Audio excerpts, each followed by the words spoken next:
What's up, y'all? It's your girl Sang, and today we're going to be reacting to a video from the Warrior Poet Society titled, "Our Military is Shrinking. Here's why." Let's go ahead and get into it.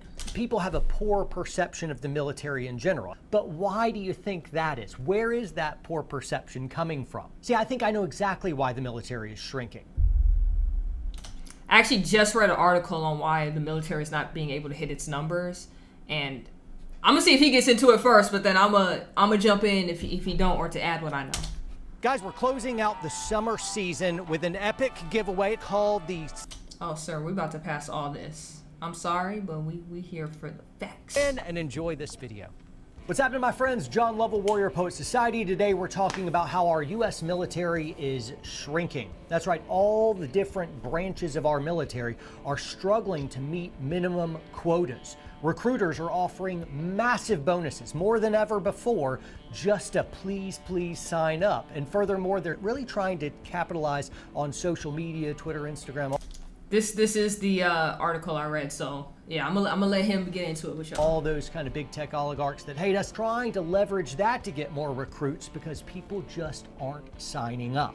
Now, as I'm diving into this subject to figure out what in the world's going on, I checked out some of the mainstream media to find out that they're just completely misdiagnosing the problem, in my opinion. Warrior Poet Society, we're a veteran-owned and operated company. We employ multiple different veterans in our training company, and all of our kind of industry friends here in the gun world, well, we know something about the military and we stay very close to it. However, what I see in the mainstream media is a misdiagnosing of the problem and applying the wrong solutions. They're saying, hey, parents really just want their kids to be in college, for example, as if that hasn't always been true. Or hey, maybe it's COVID challenges as recruiters can't meet face to face with people. I'm like, all right. Or perhaps it's people have a poor perception of the military in general. I'd say absolutely, that is definitely one of them. But why do you think that is? Where is that poor perception coming from? See, I think I know exactly why the military is shrinking. At least here's 4 major reasons why. First and foremost, there's a narrative pushed by academia, through the mainstream media, through political channels that America is evil. And if America is evil, the young recruit and the young soldier is faced with the idyllic problem of, well, why would I die for a country that's evil? And that's really a catch-22. That's facts. That's facts. He is correct. He is correct. That is being pushed. That is the perception. That's one of the perceptions. Another one is that that article also stated that people who fought didn't see the benefit of it, so they're not going to tell their kids to go fight for the same country they fought for. Now, I don't know how accurate that is, but that's what that article said, because he pulled up the same one that I read. Asking somebody to die for an ideal that they don't actually hold. Of course, military would suffer for that. Of course, people aren't going to want to sign up to suffer and potentially die for a country that they think is evil. There's cost to America bashing, and when patriotism dies, you can't expect to have a full, thriving, able-bodied military. The second reason why the military is shrinking: get vaccinated or you're fired, or you're not admitted in the first place. Multiple times over the last few months, I'm remembering about 3 times just recently where young folks will come up to me and be like, hey John, I'm thinking about joining the military. I want to be an Army Ranger. I'm like, hey, way to go. Army Rangers lead the way. But I'll say, hey, are you vaccinated? And these particular people said, no, I'm not. I'm like, all right, well, very well. Are you willing to get vaccinated? And they said, no, I'm not. And I said, well, then the issue is completely moot. If you won't get vaccinated, you're not able to join the military. They're kicked. That's facts. That's facts. So I call him my little brother, but it's actually one of my friends. He's in the Air Force right now, and he went in before the whole COVID thing even happened. But while he was in there, that's when that mandate came out. It was like, hey, you got to get vaccinated or you got to get up out of here. So he just went through and took it because he was like, whatever, I don't care. I'm about to stay here. So he took it just for that reasoning. But as you already know, like a lot of us do after the fact, you don't even need that vaccine. It's for nothing. It's for nothing. And it don't stop anything. It's such a waste. So to make it mandatory to get a job is really stupid, especially considering you can't even hit numbers to get people in there. You need to just drop that as a requirement, because a lot of people ain't getting that vaccine no more, all right? Just stupid. Kicking dudes out. Right now we have instructors, former vets on staff that literally ran into our employment because they wouldn't get vaccinated. A lot of our special operations community, some of them have just completely hit the deck and got chaptered out of the military or faced incredible pressure and difficulty because they refuse to be vaccinated. And again, don't say I'm making a stand one way or the other. I'm just saying, hey, these type of folks operate by a certain ideal, right? That's why you join the military, is because you're valuing your ideal of loving country and other people more than you love your own life, for instance. Well, that kind of idealism isn't bullied so easily. Look at this down here. Additionally, none of the 3,000 religious exemption requests filed by those in the Guard and Reserve were granted. What's the point then? You're actually supposed to honor that. You're supposed to honor that. But they're not the only ones. There was other companies throughout the U.S. that also did not grant religious exemptions at those corporations and jobs, and a lot of people left. So, like, what is the point of having that as an option? You're supposed to legally be binding if you can't grant it. It's stupid.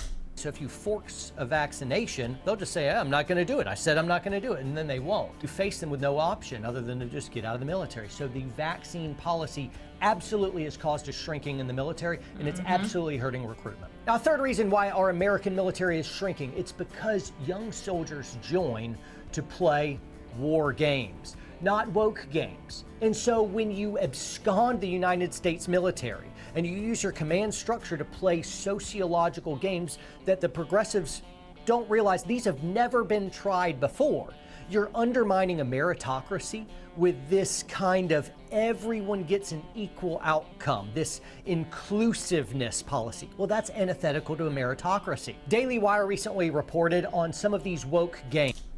Like he said, Daily Wire, just so y'all know, if they don't hire me one day, we gonna be collabing.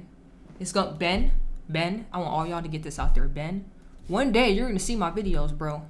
You're gonna be like, hey man, she kind of fire. I gotta get her up in here. We gonna grow, and I want all y'all to remember this clip and push this on to Ben so he can see it. Games. There was an Air Force drag show in Woke Diversity Festival at Lang. This doesn't even make sense. What is the point of having a drag show at an Air Force fest? What's the point of that? That's stupid. Yeah. I can see why a lot of people don't want to play your woke BS nonsense, because what does that have to do with the military? Nothing. Nothing at all. If you jump over to the Marines or the Air Force or the National Guard social media pages, you'll see that they joined proudly in the Pride Month celebrating LGBTQ stuff.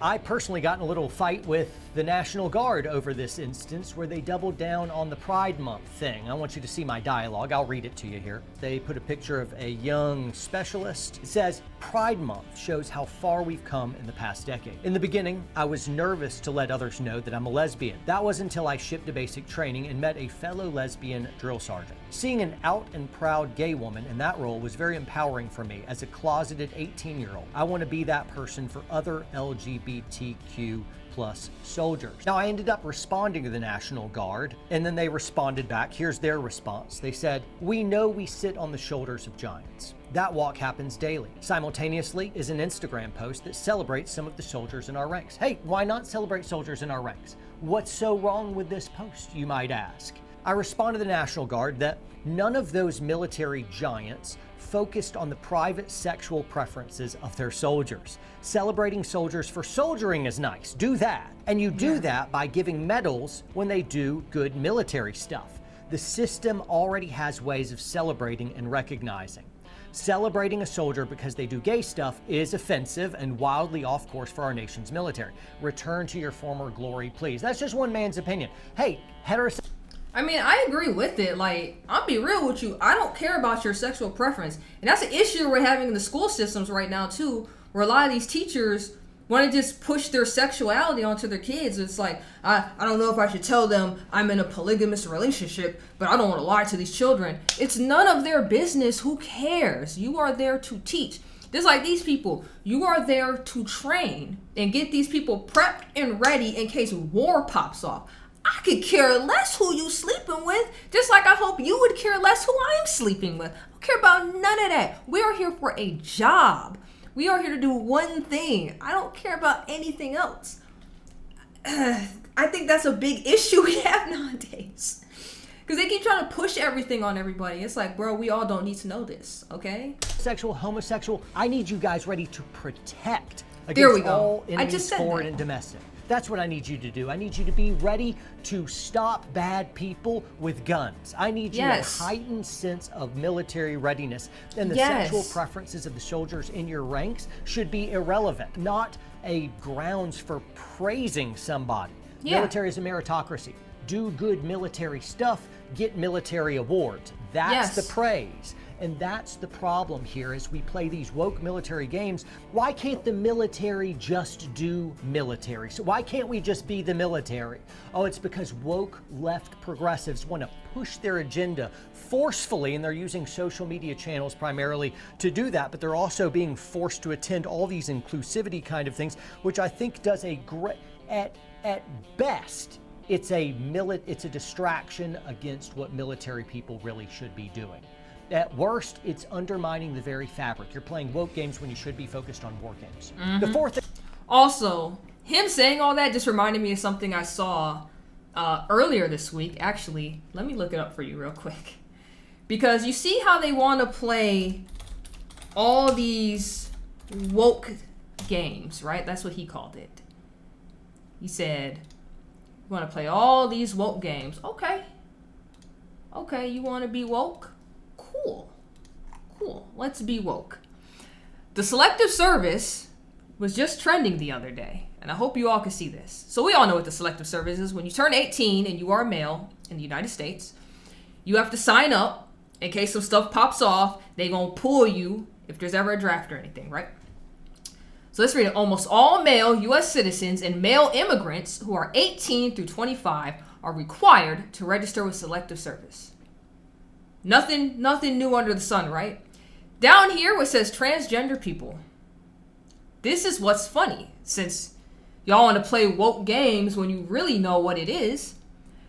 U.S. citizens or immigrants who are born male, and change their gender to female are still required to register. Individuals who are born female and change their gender to male are not required to register. Now, what does that mean? They want to make y'all feel good and be woke and virtue signal and all that, but at the end of the day, the government's saying, hey, there's still only two genders, ladies and gentlemen. Don't care what you want to cosplay as, don't care how you want to feel in your personal life. When stuff pops off, we need men to protect us. Men. Real men. Oh, you were born a man and you transitioned to female? Still a man in the government's eyes. Still a man. Oh, you a female and you transitioned to a male? No, you ain't a man. You ain't signing up for this. We don't want you. You can't do nothing. A lot of the born females in the military services, most of them can't keep up anyways. That's why they have different testing requirements and all that. Because they can't do what the men do. They need men when stuff pop off. The government basically, look, we're going to look at it again. The government is basically telling you, don't care what you want to do. Don't care how you want to cosplay. We need men who were born men. So the next time somebody want to play with you and be like, oh, it's hard to tell you what a woman is. A woman can be anything. Females that transition to men, they're real men, and they're not according to the government. Not according to the government. The people that bigging you up and saying we're gonna give you safe spaces and pronouns and all this other stuff. They just said right here, you still a man. If you born a man, you still a man to the government. They don't care how you feel. They don't care how you feel. I'm glad he brought that up because that reminded me of that. But hey, I'm gonna go back to the video, but I'm just letting y'all know. And final reason I'll give you why the military is shrinking. This one may hurt just a little bit, but when have I ever shied away from saying anything that I think? It's why you love me or you hate me in the comments. No one's kind of in between on this guy. I get it. Anyway, let me draw fire. Here we go. Army Chief of Staff General James McConville testified before Congress that only 23% of Americans aged 17 to 24 years old were qualified to serve without a waiver. down from 29%. That's a 6% drop in just a couple years. This primarily boils down to obesity, drug use, or a criminal record. The amount of people even eligible to join the military is retracting year over year after year as we're just glued into our screens, our video games, our TV shows, and our non-stop Skinner box loop of social media instant gratification that we have become fat and lazy and apathetic. Couple that with the victimhood culture that seems to be rising up from the ground. My man is spitting right now. I hope y'all are paying attention, man. He is spitting. He said we are fat and lazy and apathetic in this victimhood culture. He hitting all the points. Yo, my man, I've never seen your channel before. You about to, hold on. I gotta hit it. You about to get a sub out of me as soon as this video is over. I'm letting you know right now. He's spitting right now. All the time, we're becoming weaker and weaker as a society. Check this out. A DoD, Department of Defense survey, found recently that 57% of all young respondents believe that joining the military would leave them physically, psychologically, and emotionally broken after serving. Now, if yeah, you're gonna get some PTSD stuff, and well, I got some, bugs and whatnot. Yeah, you get hurt, but guess what? Life hurts you too. And I don't question for a moment that 57% of respondents have that level of just terrified. It's not that they'll be injured, it's that they'll be broken by it. And in our incessant snowflake, I'm injured and offended by everything kind of culture, I bet that stat is absolutely true. We're not only getting fatter, we're getting mentally, spiritually weaker as a society. Guys, this was the 4 reasons why our military is hemorrhaging. It's a really, really bad sign, and it's indicative of the decline of culture. It's indicative of authoritarianism, which is creeping up insidiously into our institutions of power, and we need to talk about it absolutely. Did I miss anything, guys? I want to see in the comments what you guys think. You missed nothing, my man. You missed nothing. You hit everything on the head. Hold on, let me get you a like. Let me get you a sub real quick. Yo, like I always do, the original video is always in my description box. If y'all like it, go over there and like his video too, okay? And then if you like the rest of the content, go ahead and sub as well. But he wasn't wrong. He wasn't wrong about any of that. And it's funny because that was the same article that I read. So he did go over everything that I had looked at. And yeah, I don't see the numbers going back up anytime soon because year after year they keep going down. They just keep going down. I don't even know how to make the numbers go back. You know how patriotic we would have to get all of a sudden for numbers to start zooming upwards again? Like, I don't think that ship done sailed. I think when 9/11 happened, they used that as a ploy. Remember, they was selling all everybody was selling American flag shirts, pins, necklaces. They're like, oh, you should show you're a patriot. I remember my dad bought all that stuff when all that happened. He was like, if you're a patriot, then you're gonna wear this. He got so mad because I'm like, Dad, I'm not putting an American flag thing on my shirt going to school. He was like, no, you're a patriot. You better be wearing this right now. Like, it trended upwards due to that accident. But since then, what's gonna allow anybody to want to care to even join? Most people said they hate living here, yet they still here. They haven't gone anywhere. Yeah, I don't even know how to fix this problem. I don't know. If you guys know, let me know in the comment section below. If you want to see me react to more videos just like this one, also let me know in the comment section below. Make sure you like, comment, subscribe, hit that notification bell so you never miss when I drop a video. If I have to miss any video days, the only way I can update you is through my social media at this point in time. Links to that is in the description box below. Make sure you go follow me over there as well. And until next time, you already know who it is. It's Sang.